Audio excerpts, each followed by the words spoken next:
gente! Hoje vamos contar a história do livro O Cortiço, de Aloysio de Azevedo. Nosso grupo é composto por mim, Maria Eduarda, o Eduardo Henrique, o Jean, o Thiago Henrique e o Vitor Porcionato. Lançado em 1890, O Cortiço é considerado o melhor representante do movimento naturalista brasileiro. Trata-se de um romance que tornou peça-chave para entender o Brasil no século XIX. Que tal conhecermos um pouco mais dessa história?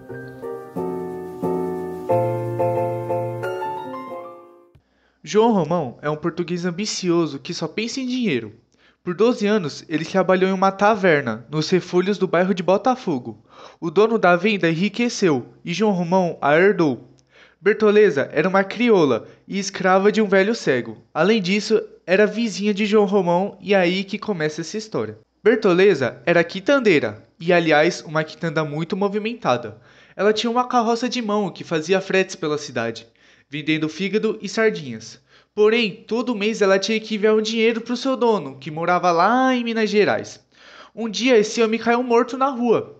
João Romão mostrou grande interesse pela desgraça da sua vizinha e até participou dos sofrimentos dela, e foi aí que ele se tornou seu confidente. Mal sabia ela onde estava se metendo.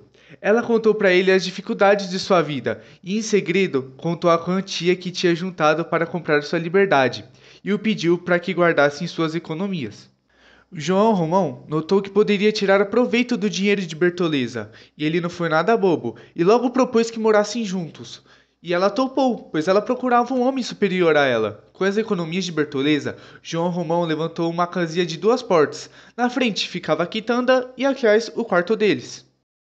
João Romão, como uma pessoa gananciosa que é, enganou a Bertoleza e falsificou uma carta de alforria. Aí vocês me perguntam, como ele fez isso?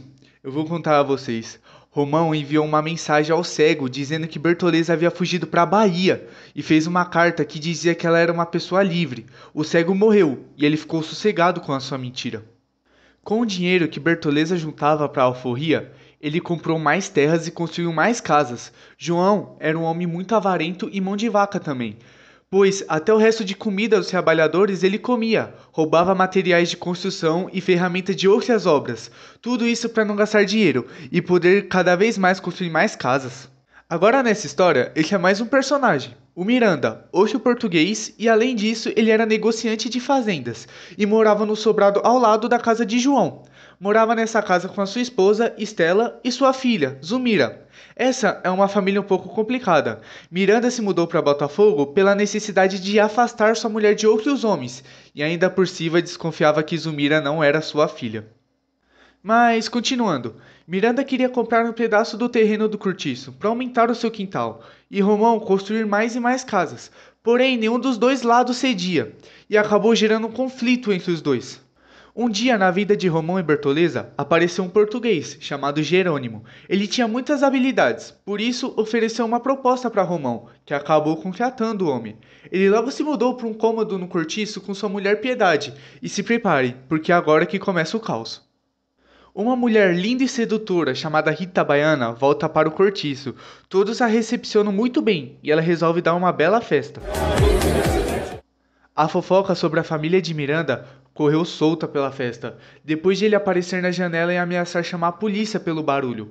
A fofoca é quem sabe a dona Estela, esposa de Miranda, tinha agarrado um estudante que vivia na sua casa e, além do mais, sua filha estava indo pelo mesmo caminho. No outro dia, Jerônimo estava se sentindo mal. Sua esposa foi avisar Romão e comprar chá preto para que ele ficasse melhor. Jerônimo estava quase dormindo quando recebe a visita de Rita Baiana. E ela falou que iria preparar um café para ele, mas ele não é nada bobo, se encantou pela moça e apenas com a visita dela já havia ficado melhor. Piedade voltou com o chá de seu marido e acabou se deparando com Rita Baiana em sua casa. E como mulher não é nada boba, ela já ficou com o pé atrás com a aproximação dos dois. Além de servir o café, Rita deu instruções para Jerônimo melhorar logo. Horas depois, Rita voltou à casa de Jerônimo para ver como ele estava, e ele aproveitou e agarrou ela pela cintura. Rita se afastou e ameaçou voltar para sua mulher. Jerônimo começou a destratar a sua esposa e mudar seus hábitos, atrapalhando cada vez mais seu casamento, e sua mulher estava pouco a pouco cedendo. No outro dia, Romão estava completamente irritado por Miranda receber o título de barão. e começou a fazer aquela comparação de sua vida com a vida dele. Miranda tem um belo sobrado, uma mulher educada, e ele era simples, nunca tinha ido a bailes e dizia barbaridades quando conversava. Enquanto isso, uma grande confusão acontecia no cortiço. O motivo da briga era que Rita Baiana tinha nada mais nada menos que um amante, chamado Firmo. O motivo era Rita Baiana, a briga entre Jerônimo e Firmo e que acabou com a vitória de Jerônimo. Enquanto a briga rolava e todos assistiam, uma casa no cortiço começou a pegar fogo e aquele incêndio poderia acabar com o cortiço, mas conseguiram conter o fogo e prejudicou só algumas casas. Romão reconstruiu o cortiço e ele passou a ser chamado de Avenida São Romão. Em uma das casas do cortiço morava a Dona Isabel, com a sua filha de 18 anos, chamada Pombinha. Sua filha estava com o casamento marcado, porém, por não ter menstruado ainda, o casamento foi adiado. Mas Pombinha não tirava uma coisa da cabeça. Na noite passada, ela e sua mãe foram na casa de Leone, uma prostituta. Depois de jantar, Dona Isabel foi dormir, e Leone e Pombinha ficaram a sós. A prostituta logo confessou o que queria com a Pombinha, e depois daí você já sabe o que aconteceu, né? Legal. No outro dia, quando Pombinha acordou, percebeu que havia menstruado. Ela correu para contar para sua mãe, e logo remarcaram o casamento. Depois de Miranda receber seu título de barão, João Romão começou a sentir inveja e se transformou e começou a usar roupas novas e sapatos, tomar vinho fino, frequentava o teatro, dançava e além do mais agora era amigo de Miranda. Porém, Bertoleza não havia mudado, ela continuava do mesmo jeito, sempre suja, com o dobro de trabalho e ficou triste com a mudança de Romão, começando a desconfiar de suas atitudes. Com a mudança de Romão e a amizade com Miranda, Romão pediu ajuda para tentar um casamento com a filha de Miranda, Azumira, mas Romão percebe que para dar certo teria que se livrar de Bertoleza, tirar ela do seu caminho. Bertoleza acaba ouvindo uma conversa sobre essa tentativa de casamento de João Romão com Azumira. Ela fica inconsolável e não aceita que foi trocada, mas é claro, afinal tudo que ele tinha era fruto do dinheiro dela. João pede Azumira em casamento e teve a ideia de devolver Bertoleza para seu dono. Romão ainda tinha os papéis com o endereço do dono da escrava e deixou um encarregado cuidando disso. Quando o dono de Bertoleza foi buscá-la, ela reconheceu o filho mais velho dele e entendeu que Romão havia te enganado todo aquele tempo. Tentou fugir, mas sem sucesso. E quando percebeu que voltaria à escravidão, ela não aguentou e se matou com uma faca que estava usando para limpar os peixes. Ela fez um corte em seu ventre de lado a lado.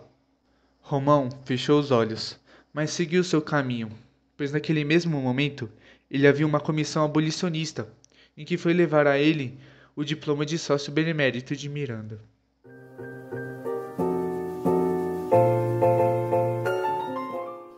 Últimas considerações.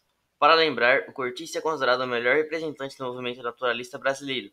As principais características do naturalismo seriam a animalização dos personagens e, consequentemente, a ação baseada em instintos naturais, tais como instintos sexuais e os de sobrevivência. A obra apresenta duas linhas de conduta, uma que trata as questões sociais e outra que trata as questões individuais e sentimentais, sendo João Romão o principal representante da primeira, pois consegue dinheiro passando por cima de tudo e de todos, e Jerônimo da segunda, pois se envolve com Rita Baiana por atração sexual. Por fim, devemos ressaltar que o próprio Cortiço é tratado como personagem na obra, de maneira personificada. Tal característica é relacionada com o fato de o meio ter grande influência na ação dos personagens, segundo a corrente naturalista.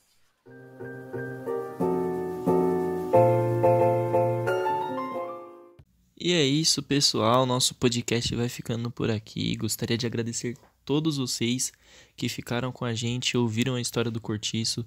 Gostaria de agradecer também a professora Nádia por dar essa oportunidade para nós. E é isso. Muito obrigado e até a próxima.